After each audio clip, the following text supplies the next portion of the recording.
stuck. How many times have you declared that you have had enough?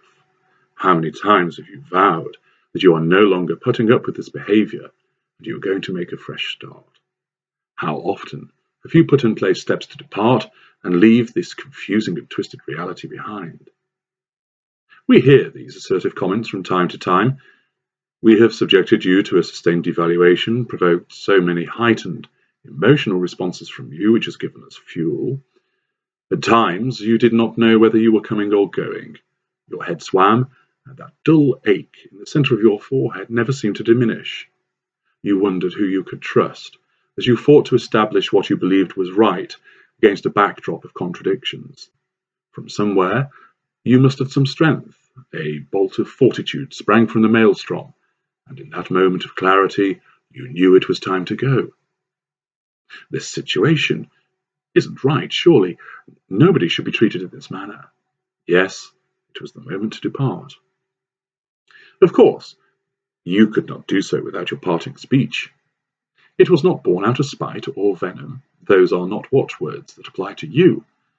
Notwithstanding the horrendous treatment meted out against you, the repeated abuse and the incessant put-downs, you still behaved with dignity and grace. There was little doubt that you wanted to lash out.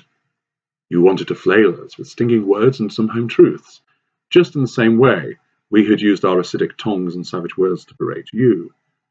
Yet despite how much you wanted to speak to us in this manner, you did not do so. Instead, demonstrating the empathy which attracted us to you all that time ago, you explained how you still loved us. You fought back the tears as you explained how you still loved us. And you loved us more than you did when we first became a couple, and despite everything that has happened, you still love us. You ought to have torn strips off us, levelling a lengthy charge sheet against us. But you did not behave in this way. That is not who you are. You talked about all the wonderful traits we have, and how you miss them. You continued to praise us, even after everything that we had done to you. You stood there, bearing the emotional and physical bruises. Rather than lambast us for putting you in such a state, you preferred to talk about the magical times that we had together. You clearly had committed each of those occasions to your memory, as you brought up each event and occurrence as the tears trickled down your cheeks. You explained how wonderful we made you feel, how you had never experienced anything like that before, and you consequently truly believed you had found the one. You worked through the golden period, talking about the trips we took, the days we spent together, and the glittering and scintillating moments we created. We can see this is hurting you all the more, yet still your selflessness continues. You are exhausted after the tortuous time you have been put through, and yet you only try to remember the good and thank us for those wonderful times. You tell us that although they lasted only a few months, the memories of that time are seared into your mind, and you will always treasure them.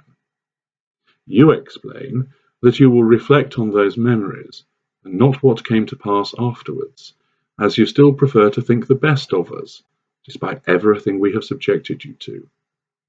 Your nobility in behaving in this manner is most impressive, and your admirable words continue to fuel us. You explain between sobs that you do not want to go, but you have to. You do not want to leave everything that we have built up behind, but if you do not do so, then you feel that you will be destroyed. You apologize.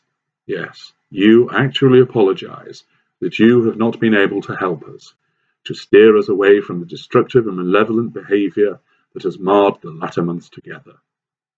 You explain how hard you have tried, but admit you have been defeated. You express your desire for us to change and to seek help, because you truly believe that we are a good person who just needs to seize on that goodness and to allow it to shine. You tell us that you have seen what we can do and achieve, and you still want what is best for us. You stand there staring at us, some of your possessions already packed in the 2 suitcases which are waiting in the hallway. You tell us you will make arrangements with us to collect the remainder of your belongings once you have had a chance to think and to breathe. We rise from our seat and walk towards you. You are quietly sobbing, and we take your hands in our hands and hold them in that tender manner you recall so well. The vicious squeezing that one day arrived out of nowhere is not an existence.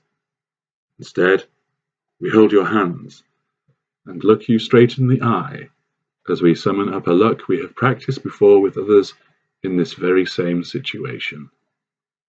The look begins as sorrow and then morphs into hope as we search your eyes, looking for that flicker of flame once again through the tears.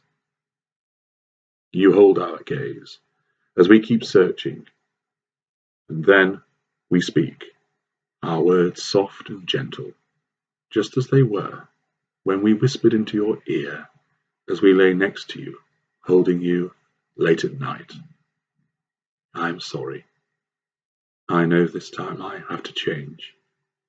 Please help me be the good person I know I can be, that I want to be. Something is wrong with me, and I do not know what it is, but you can save me. You are the only one.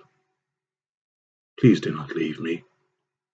I cannot survive without you. I need you.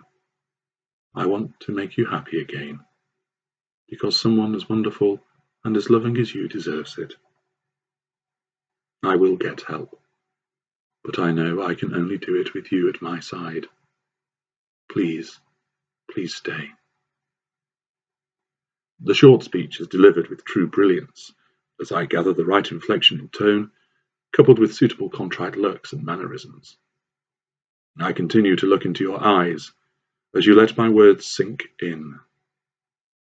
The moments pass, and then the light flickers, that flame of hope sparks into life, and I know your next words before you have even spoken them, and I begin to give you that enticing and winning smile once more.